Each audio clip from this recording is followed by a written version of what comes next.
I don't know who needs to hear this, but it has to be said. Do not sleep on Zom 100. And the only reason I'm realistically saying don't sleep on Zom 100 is because, like, I felt like it was, like, really hype at the beginning. Like, everyone was, like, talking about other cases. We saw a whole bunch of reactions, a whole bunch of interactions on all social media platforms with the cases. And then now I don't see anything. Like, it's pretty, like, dead unless I'm fucking up and I'm not really realistically seeing anyone talk about it, or the case may be. But I just felt like the hype sort of died down a bit. And I don't understand why, because I had came back. I let a few episodes backlog on the VCR, obviously, and not a streaming service at all. And I had saved from like episode 3 to episode like 7, I think, or the case may be. I watched from episode 3 to 5, and that's the ones I mainly want to talk about today. And my goodness fucking gracious, it's fucking phenomenal. Oh yeah, side note, by the way, yeah, I did talk about episode 1 and 2 already, so if you guys want to, you guys go look at that on the channel. But anywho, oh yeah, like and subscribe, it helps. So starting off with episode 3, and just like, I guess, give you the synopsis of what's sort of happening at this point, right? Is sort of the main character right now, Kencho, who's just like cooped up in his apartment, being bored out of his mind, and he had a thought to himself like, hey, maybe some of my friends out there, maybe some of my friends are still like alive and kicking the cases, and I didn't really have enough time with them when I was working, you know what I mean? So he sees Kencho, right? He's like, oh wow, he's like an old college buddy of mine. He used to make me laugh for the cases. He tries to go out and find him. After he does a quick call, of course. When he calls him, he actually picks up. He's like, oh, where you at? He's like, I'm sort of trapped here with a whole bunch of zombies. Don't come over. He's like, oh, don't worry about it. I'll come save you. It's okay. He saves him and the episode ends. Now, what's extremely interesting and extremely amazing with this episode, I think, in my opinion, is just all the dialogue, right? What it feels like in the show, it feels like it gives you almost like a lesson almost every episode so far, at least from episode like 1 through like 5, where the case may be. I don't know about 6, 7. Yeah, I haven't watched 6 and 7, but the 1 through 5, it always feels like it's like giving you like some type of gems, or like showing you like insight on how some people like really are in real life, or the case may be, in a more realistic scenario. You know, obviously we're in a fucking zombie apocalypse, right? So going back to sort of the things that gloss over realistically that happened is, it's something that happens between Kencho and Akira, which they stop talking. The reason why they stop talking is because Kencho is talking about how his job is so great, how it's so amazing, how it's so phenomenal. He gets to meet all these supermodels, these actresses, these presidential people, in cases, all these politicians, and how he just keeps making more and more money, and how they keep spending more and more money. It seems like really interesting, right? And then this is at the point in time where Akira has a really shitty job, and he's not really having a good time. He's already like down in the dumps, so he's already like sort of really mad and pissy, and especially him like hearing this from like his friend, in cases, he gets jealous. He initially just gets jealous, he gets upset, and he's like, stop telling me about this, like I don't care, what the case may be, and he just wants to like sort of leave, and that sort of sours their relationship a little bit, and they sort of drift apart a little bit because of that, which feels real to me at the end of the day, because like it happens. Sometimes people are in a negative headspace or a negative mindset at the point in time, because right now their life isn't going as well or as how they plan, and people can sometimes lash out at others or be negative to others because of that, which is not right at all, which is why I'll say Kara goes out and tries to communicate with Kencho, and then try to either rebuild this relationship as well as apologize to him. And this is where it also gets even more interesting to him as well, because Kencho has to let out his heart as well, and basically tell him like, hey, I wasn't really happy with what I was doing. I felt like a horrible person. I had to lie, I had to cheat, I had to scam a whole bunch of people, make a whole bunch of people go into like bad contracts, whatever the case may be, just to like get ahead in life, and he felt really shitty for it. And then on top of that, it wasn't even his dream, and he had to tell Akira all of this, and he's like, yeah, that's understandable. It seems like we were both in a basically really bad spot, really bad place in life, and it really just seemed like they were both faking it until they made it. But leading into the last thing that was like really amazing about this episode was the dreams, right? Now Kencho honestly wants to be a comedian, especially in the zombie apocalypse. He wants to be a comedian, and he always does try to make Akira laugh, or the case may be, which he always is successful at, and also getting naked, which is interesting to say the least, really interesting. But he wants to be a comedian, and that's basically always been his dream since he was a kid, and that also lights up something in Akira about like his dream and what he actually wants to do, and figure out like, hey, what's my actual dream? That gets talked about in a later few episodes. But wanted to move on to the next episode as well, because again, this one had me hooked. It had me really hooked as well. In this episode, basically, it's added that Akira adds like another thing to the list, like, hey, I wanted to like wine and die with like a flight attendant, some random nonsensical thing that's like realistically a 1 to a trillion chance of fucking happening, but happens anyway. It doesn't really fucking matter, it still happens anyway. Kencho and Akira, they basically go to a mall because they really wanted a flat screen TV. So they get downstairs, they get to the mall, they get trapped inside of the mall because obviously it's a whole bunch of fucking zombies around, right? So they get inside this like little supermarket area-esque thing, and they lock it in, and then apparently that there's 3 women there that are actually flight attendants, and there's another guy. So then it makes 6 of them, and they go on like a little binge, and they come together and they get a whole bunch of food, liquor, all that stuff, and they're basically on a wine and dine date with like flight attendants, right? And at first this shit is just all hilarious regardless, because like it's so insane how they get to this scenario in the first place.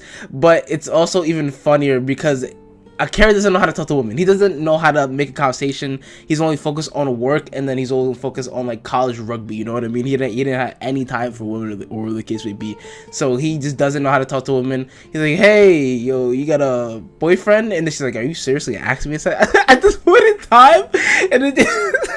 Especially when it's like a zombie apocalypse and the only thing he's worried about is like having a girlfriend, or the case may be. It's just, again, it reminds me of some Dead Rising ass level shit. It's so funny. But everyone separates, right? Because one Akira drunk way too much and he tried to like show off a little bit, so he drunk way too much, so he had to throw up like his whole fucking guts, or the cases. The same girl he was talking to that he actually had a girlfriend actually checked up on him. He's like, "Yo, you okay?" He's like, "Oh, stuff. She's actually checking up on me." Like, no, motherfucker, she told you she has a boyfriend. Good luck with that information. That shit is definitely fucking with his head right now. But he's like, "Alright, at least she's being nice to me, so it's okay and fine." And then so it's basically one other girl, she's being super drunk, she just keeps drinking, and then if come to find out that actually the guy that was there was infected the whole time, and he's about to like buy her, or the cases, and then Kencho's with the other girl, and he actually has sex with her, and then in a whole other part of the mall, the cases, like in a better cases. That guy's a Giga Chad. I have no idea. He's just him. He's Timothy. You know what I mean? But the guy affects the drunk girl, and then the drunk girl affects Kencho's girl, and then the actual affected guy goes ahead to almost basically bite Akira's girl, which he actually does end up biting her, and she does get infected. But it gets really interesting because they already were having like a huge like conversation about how sort of like dreams work, or the case may be, especially with this girl, and how she basically said that she was sort of going through issues when she was a flight attendant. She thought it was like her dream job, or the cases. Then she got into like a bad situation with like one of the older gentlemen that's a passenger, and it sort of shook up her conviction a little bit when it comes to her dream of being a flight attendant, and think she was like, "Oh, this is the best thing ever, this is my dream job."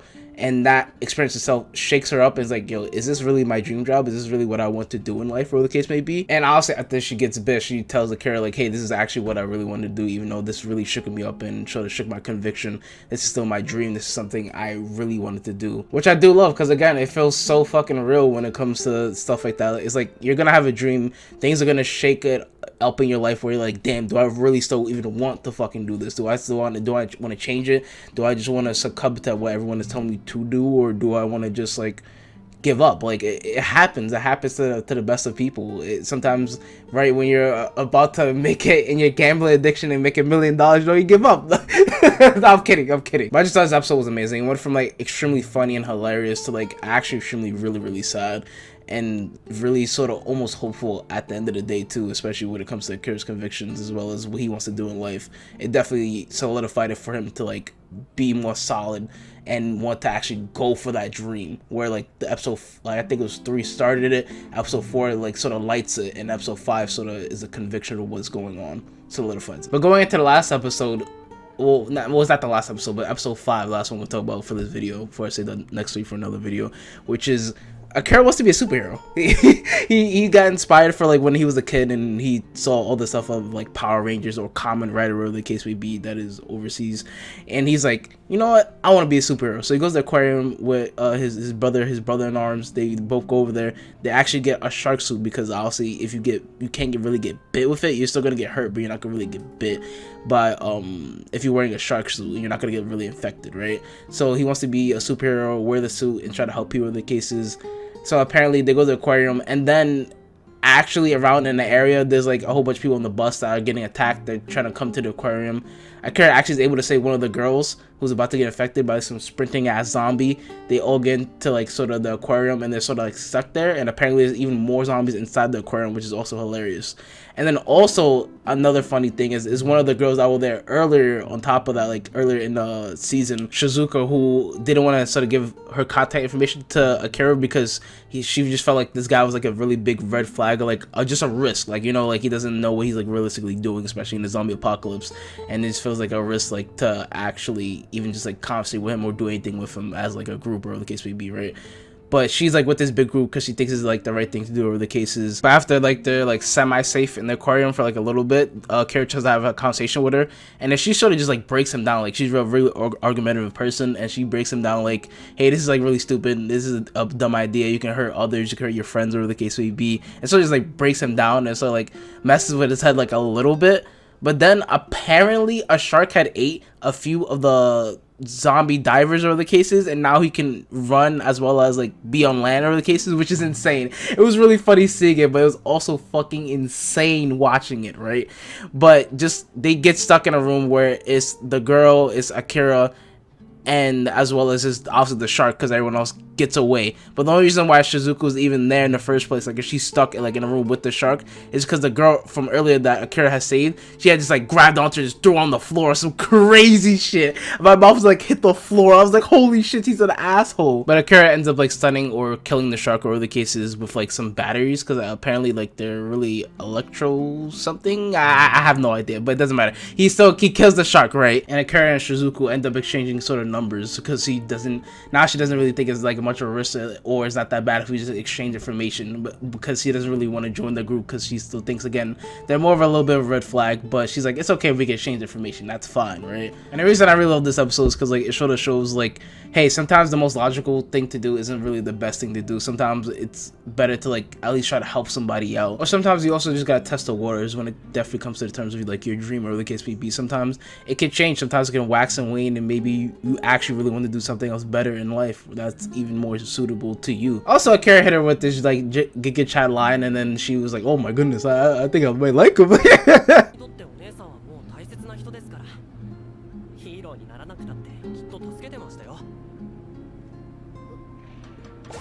Well, that's all I gotta really say about those 3 episodes. I really did like them. They were really fucking amazing, phenomenal. But anyways, I'll see you guys in the next one. Like, comment, subscribe. See you guys later. Goodbye.